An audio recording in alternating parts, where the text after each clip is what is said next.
Então tá. Então presta atenção, tá bom? Essa segunda história que eu vou te contar não tem nada a ver com a igreja. Ela escreveu a história dela, o nome dela é Susannah Caroline. Espero que eu tenha falado certo sobre o nome dela, que eu não tô lembrando direito. Mas ela escreveu a história dela no livro chamado Brain on Fire, Cérebro em Chamas. Eu assisti na Netflix o filme, tá? Procura lá, ver se você encontra, é muito, muito interessante. Eu vou deixar na descrição do vídeo, espero que tenha em português, dá uma olhadinha. É claro que o filme está bem pincelado, no livro ela conta muito mais detalhes da experiência dela, mas vale a pena assistir para você entender melhor o que eu estou te falando aqui, tá bom? Ela e a família não eram religiosas não, tá bom? Ela era uma moça, uma jovem de 20 e poucos anos, quando ela teve essa experiência.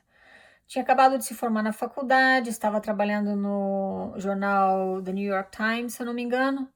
Feliz da vida, uma carreira promissora pela frente.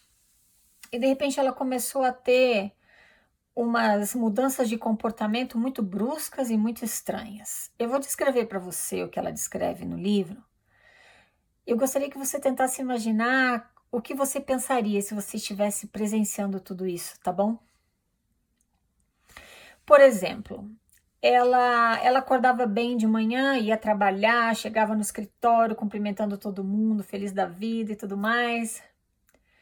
De repente, do nada, ela começava a sentir um medo muito grande, como se algo, como se uma força fosse atacar ela e fosse fazer mal para ela. Ela chegava a se esconder até debaixo da mesa e ficar lá quietinha. As pessoas, o que tá acontecendo? Ela falou, não, eu já vou sair daqui, tá tudo bem, eu já vou sair daqui. Aí, de repente, aquele sentimento passava. Em outros momentos, ela sentia uma euforia muito grande, como se ela estivesse no topo do mundo, como se ela fosse invencível. Ah, eu vou fazer isso, eu vou fazer aquilo. Ela falava de planos e tudo mais. De repente ela ficava agressiva, do nada. Ela acusava as pessoas, ela dizia que ela chegava para alguém, amiga ou para mãe, para a madrasta, inclusive mostra uma cena no filme, ela também fala no livro que ela escutou a madrasta dela falando dela. Ali na mesa de jantar, ela olhou e falou, por que você está falando isso para mim? Como insultando, né? Como se a madrasta estivesse insultando ela.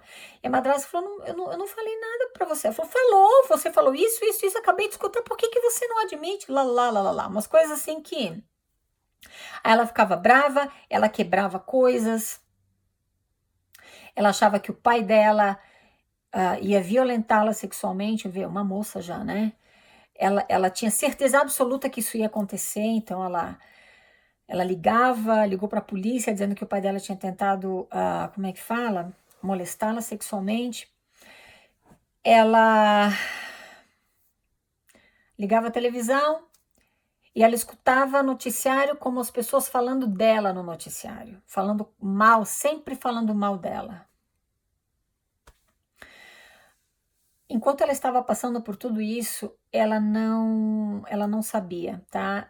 Todas essas experiências que ela teve durante esse período de 8 meses completamente se apagaram da memória dela. Ela não se lembra de nada disso. Ela conseguiu escrever o livro dela baseada em coisas que o pai escreveu no diário dele, baseada em coisas que a mãe dela contou para ela que aconteceram enquanto ela estava passando por tudo isso, e também baseada em relatórios médicos, tá? Ela era agressiva e grosseira com pessoas que ela nem conhecia. E as crises começaram a ficar um pouco mais sérias e acontecer com mais frequência. Por exemplo, ela estava lá assistindo um filme com um namorado e de repente, assim, do nada, ela colocava as mãos para frente, assim, como se ela fosse sonâmbula, ficava com o olhar fixo na parede, começava a falar coisas com uma voz diferente que não era dela, e o olho dela virava totalmente até ficar completamente branco, assim, e ela desmaiava. Em outras ocasiões, ela estava bem. De repente ela chegava, ela conta uma experiência em que ela estava comendo sorvete, ela chegou para falar com a mãe dela, de repente ela parou, ficou com o olhar fixo na mãe, esmagou o sorvete, se eu não me engano, ou derrubou o sorvete no chão, alguma coisa assim, e começou a espumar na boca, né? Caiu no chão e começou a tremer o corpo todo. Ela até cita no livro o exemplo do filme O Exorcista. Eu nunca assisti esse filme não, tá? Mas ela diz que nem consegue assistir mais o filme porque ela muitas daquelas coisas que acontecem no filme ela passou, ela fazia aquelas coisas assim mesmo, sem nem perceber. Os pais começaram a levar o médico, vários médicos, tá? Fizeram eletroencefalograma, fizeram ressonância magnética, todos os tipos de exame de sangue possíveis para descobrir o que estava acontecendo. Ninguém descobria nada, internaram em hospital psiquiátrico. Ela tinha uma força tão grande que ela acabava conseguindo tirar as coisas que tinham amarrado ela, arrancava o soro da veia, saía a porta fora, assim, uma coisa assim que se você escutar, você imaginando a cena, conforme ela conta o que aconteceu, é uma coisa assustadora, de arrepiar. Acontece que finalmente uma das médicas que estava tratando dela em uma das vezes que ela ficou internada no hospital, porque os médicos não sabiam mais o que fazer com ela conseguiu convencer um professor universitário, neurocientista, a dar uma olhada na Susana no hospital. E ele foi. E ele fez com ela um teste, ele pediu para ela desenhar um relógio. Ele leu todos os relatórios médicos, todos os sintomas que ela apresentava, presta atenção. E ele pediu para ela desenhar um relógio, né? E ela desenhou o relógio perfeitamente, só a metade do relógio. Perfeito, só a metade. Ela foi perdendo, tá, a capacidade de se comunicar, ela foi perdendo. As crises foram se agravando muito rapidamente mesmo, foi um período de 8 meses. E chegou um ponto que ela não conseguia mais se comunicar, ela ficou com a mão torta. Uma coisa muito triste, né? Para uma jovem tão, né, vibrante, inteligente como ela. E quando o médico viu aquilo, ele chamou os pais e falou: olha, eu suspeito de tal doença, mas para eu ter certeza, a única forma é a gente abrir o cérebro dela e fazer uma biópsia, não tem outra forma. Mas ele disse: se fosse minha filha, eu faria. Então os pais fizeram relutantemente, autorizaram a cirurgia. Ele fez uma biópsia, né, no cérebro dela e ela estava com, se eu não me engano, encefalite. Ela estava com uma infecção numa área do cérebro que estava causando toda aquela mudança de comportamento, mudança de personalidade também, e aquelas crises que, se a gente não tem acesso a esse tipo de informação, né, que ela passa para a gente no livro, o que a gente vai pensar?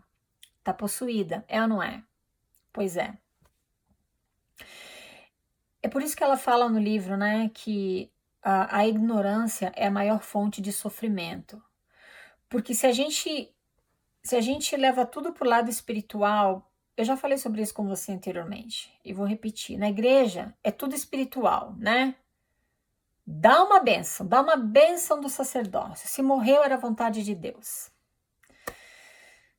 Se não ficou curado é porque tem que ter aprovação, mas é tudo espiritual. É claro que, né, vai-se no médico e tudo mais, mas a terapia, por exemplo, é algo ainda visto pela igreja como uma coisa assim, melhor não, né? Não precisa de terapia, não. É só estudar as escrituras todos os dias, é só ler o livro de Mórmon, fazer oração, jejuar, frequentar a igreja, frequentar o templo, tá tudo bem. Isso tudo substitui o trabalho dos profissionais da psicologia, né? Aí você começa a sofrer de problemas que a igreja coloca como sendo espirituais. E pode muito bem ser físico, como no caso da Susana. Agora, olha que interessante, o meu ponto é esse, tá? No exemplo desse rapaz, na experiência que ele teve, ele usou o sacerdócio dele. Ele usou o dom da cura, que o patriarca, que nada mais é do que uma pessoa que lê a sorte, né? Porque ele tá falando para você do teu futuro e tudo mais, né? Te fazendo promessas como a cartomante faz. Desculpa, mas é verdade. É o mesmo trabalho, né? Bom, ele foi lá, ele usou todo esse poder que a igreja disse que ele tinha, convenceu ele que ele tinha, né? O filho dele continuou com autismo, porque não há nada que a ciência possa fazer para curar autismo. E essa história do sacerdócio, por isso que eu disse para você que eu prefiro que quem está feliz na igreja não me assista, tá? Essa história do sacerdócio, a gente já conversou sobre isso anteriormente, os historiadores já falaram como tudo isso foi fabricado por Joseph Smith. Desde a linhagem do sacerdócio, né? Até a visita de João Batista, Pedro, Tiago e João. tudo fabricado da mente dele, mas você toma aquilo como uma verdade absoluta. Quando você vai usar esse sacerdócio, que é uma coisa fabricada pela mente de um homem e não funciona, teu mundo desaba, né? No caso da Susana Caroline, ninguém usou sacerdócio nenhum, ninguém usou nenhuma coisa mística para ajudá-la. A ciência foi lá e curou. E ela teve sorte, porque milhares de pessoas morrem com essa mesma doença porque acabam não recebendo o diagnóstico a tempo, tá? É por isso que eu falo para você que todas as tuas práticas espirituais, presta atenção no que eu quero dizer, não me interpreta mal. Pelo menos te esforça. Todas as tuas práticas espirituais, elas são válidas, desde que você não substitua o conhecimento por essas práticas religiosas. Primeiro, vê o que a ciência tem a dizer sobre isso, tá bom? Para depois você colocar as tuas crenças, as tuas teorias espirituais em ação. Antes de julgar uma pessoa primeiro e falar que a criança não interage porque provavelmente os pais não estão cuidando direito, não estão estimulando em casa, porque fica com a babá, tá vendo? Por que a mãe vai trabalhar fora? A criança fica com a babá, agora não interage, lá, né? Monte de dedo apontando, né? Ah, mas teve aquela crise, mas só pode estar possuída, né? Mas também, né? Você joga para o mundo material tóxico, você joga para o mundo energia tóxica quando você faz isso, e eu tenho certeza que não foi essa a intenção de Jesus Cristo, né? Quando ele estabeleceu o cristianismo.